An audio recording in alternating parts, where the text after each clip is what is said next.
On January 30th, 2017, the Disney-owned social MMO Club Penguin would be permanently shut down, to the dismay of many people. It was the last in a long line of so-called chatroom games to finally kick the bucket. Though most didn't realize it, this event marked the day that making friends on the internet would change forever. Later that year, the chatting app Discord would reach 45 million total users, with that amount doubling by the time the year was over. There was very obviously a shift in how people, especially gamers, would socialize in the years to come. Gone were the days of talking to people while fighting cogs, farming skills, or sledding down mountains. Now making friends online would be reduced to this. Wonderful. Companies were no longer interested in making fun places for users to congregate. The free-to-play monetization model, rise in competitive esports, and over-moderation of public chat made meeting new people online in a natural, unrestrictive environment something of a relic, a product of a bygone era. But of course, we didn't realize what we had until it was gone. And it took several years for developers to try finally filling the gap left by these older social MMOs. Many have tried, but all, in my opinion, have fallen short of what we once had with games like Club Penguin. Well, that is, until today, where I'm happy to announce that we can finally sled down mountains with friends one more time. This is Sledding Game. Oh, I can't! Oh, hey! We stayed on! Hello! Oh! There's a Yeti right below me. I think I got the new speed record. Oh, Minnie, put the wall! Buzz? Why is there a buzz? What does this mean? Does anyone play Vacuum? Oh my gosh. Oh my god. I got it! I got it! Sledding Game is something I've had my eye on for over a year. I discovered it, as many did, through the developer logging his progress on Instagram. I saw this around the same time as when webfishing, a different chatroom game that I've talked to death about, was in its prime. As such, I was happy to see something that was going to occupy a similar niche. Little did I know that webfishing would go the way of the dinosaurs. Regardless, I was incredibly hyped for Sledding Game, and the demos leading up to the release did not disappoint. Oh, he's so fucked. Oh shit, no! No! So what about the game that we have today? How does it stack up? I think the best place to start is with the social aspect, as every part of Sledding Game is built with it in mind. Unlike webfishing, the main mode of conversing in Sledding Game is through proximity chat, as opposed to the in-game text chat. This will undoubtedly fill many of you with either a sense of joy or deep dread, depending on what side of the aisle you're on. Proximity chat is something that can be incredibly enriching to a lot of games, enhancing the atmosphere and world of the game that you're in. Or it can be awkward, stilted, and uncomfortable. Remember, kids, don't do hard drugs. This all depends on how the mechanic is contextualized. If the game takes place primarily in nightclubs filled with random people, or worse, if the game incentivizes people to say random insane things, then the proximity chat experience will often be something very annoying. However, Sledding Game's map and atmosphere are much more open than that of other, similar games. There's a lot of room to spread players around, which assists the atmosphere for conversation. It's easy to feel like talking when you can easily remove yourself to a different area of the map if the conversation becomes too strange. They call me a bicycle because I'm too tired. Not to mention that the nature of sledding, which we will get into in a second, means that you'll often hear people yelling and screaming obscenities as they whiz past you. Hello? Oh! A situation that's just inherently hilarious. This, combined with the blob-like, rotund, and completely unassuming designs of all the animals, means that Sledding Game attracts relatively normal, well-adjusted conversation. It's a game that's largely enhanced by proximity chat, rather than crippled by it, and I think a lot of that is down to how well the game nails its atmosphere. The sound design in this game is top-notch. Nearly every action has a satisfying sound associated with it, and they often have a cartoonish amount of contrast with the overall ambience and music. A snowball hitting a player is hilarious, not just because of the ensuing ragdoll, but also the satisfying slap that the snowball makes on impact.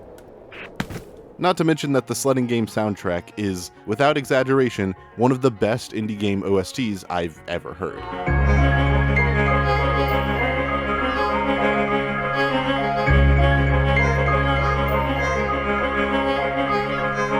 Wrigley genuinely knocked this out of the park.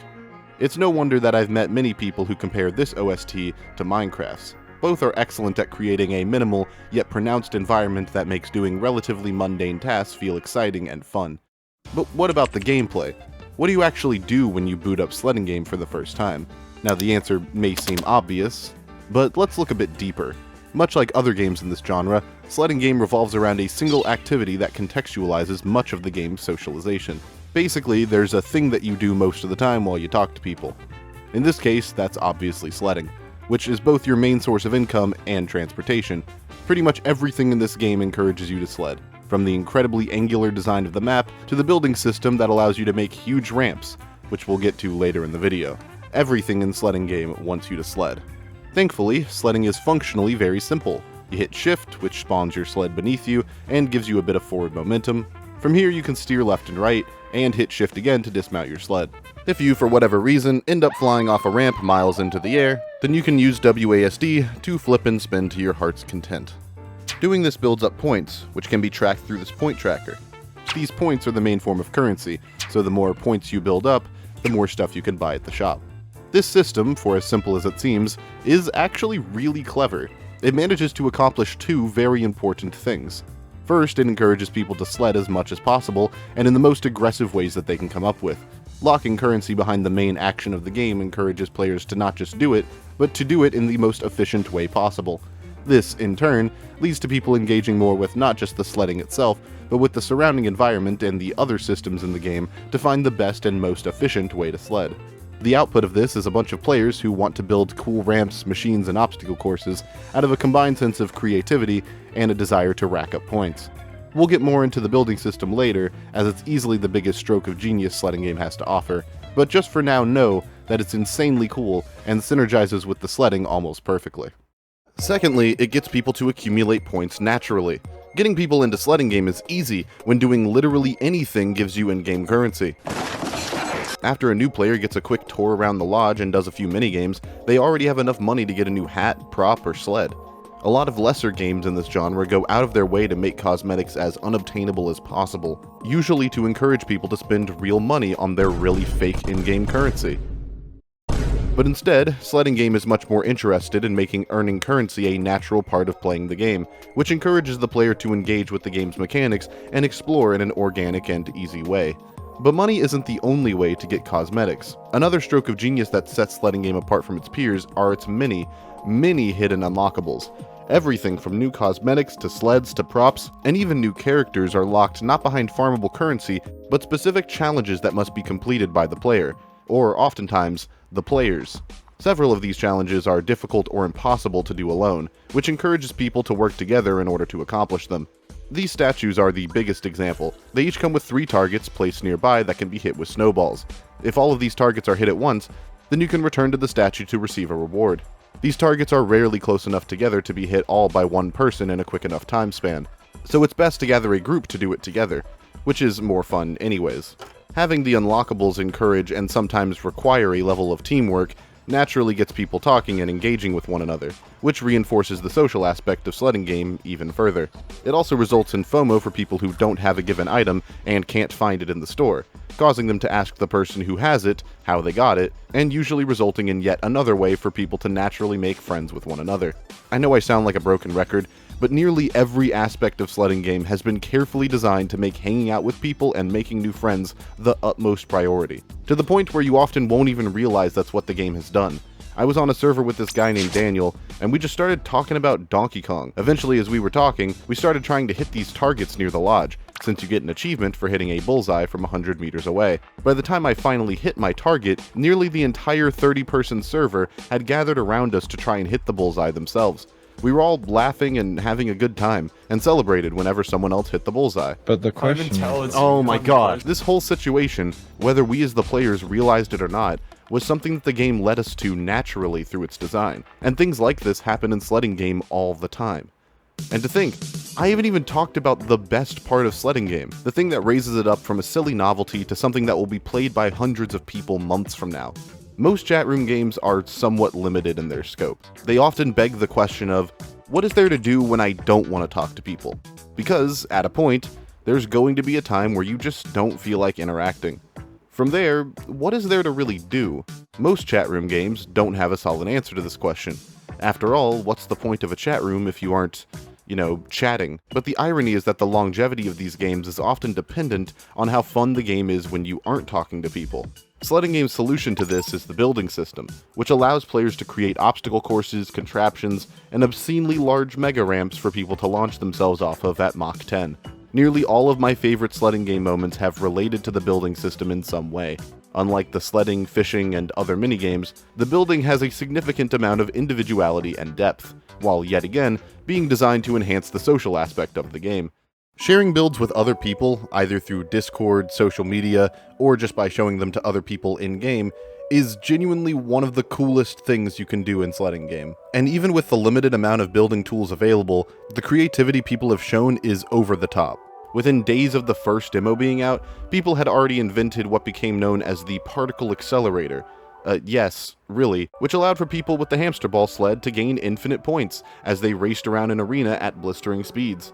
These sort of eureka inventions are one of the coolest parts of Sledding Game. People from different servers find these jank physics interactions between different props and sleds, and then share those with other people in other servers until it spreads like wildfire. Suddenly everyone is combining a ramp with a trampoline to launch 5,000 kilometers into the air. My favorite is when someone unlocks free will and realizes they can stack an infinite amount of igloos or tents on top of each other to reach the stratosphere, usually ending with some sort of sky base where people can eat s'mores and drop onto unsuspecting animals below. The building system is the perfect way to give Sledding Game some much needed individuality. Making your very own mega ramp design is just a fun thing to do, regardless of any other people who are around, and it ensures that you'll see new things people create in every server that you join. As more and more building props get added to the game, this system will only continue to grow, undoubtedly resulting in some very, very cool builds in the future. And that leads me to the best part. Sledding Game is only at the beginning of its lifespan. There's still tons of plans that haven't been fully realized by the developer yet. A snowball fighting arena complete with randomly assigned teams, a ton of new cosmetics, building props, and more are all confirmed to be coming. Add on the potential for seasonal events cycling throughout the year, and you have a recipe for something really fun, engaging, and most importantly, long-lasting. I hesitate to say what I'm about to say, as I know I could look very silly in just a year's time, and I have made this mistake before, but I genuinely believe that Sledding Game will be absolutely massive in the indie space moving forward. It already has a leg up, being part of Xbox Game Pass, allowing it to impact a bunch of different audiences at once, and it's got all the right ingredients to genuinely have staying power moving forward. Now of course, that's a lot of pressure to put on one guy. Yeah, I said one guy, as the person making Sledding Game is, for the most part, a completely independent creator. On top of that, this is his first ever game, so it's probably very daunting for him to have such a major hit on his hands. That said, if the game is this incredible on release, I find it unlikely that this will be just another chatroom game to crash and burn because of poor dev management. I think Sledding Game is truly a one-of-one experience, and I recommend everyone go check it out and see for yourself just how amazing it is. It is only $8, $5 if you get it on sale, so you have no excuse to not check it out. I'll be streaming and playing the game regularly, so join the Discord and subscribe if you want to hang out and sled together. In the meantime, I'll be seeing you all very, very soon. Stay lucid, and bye-bye.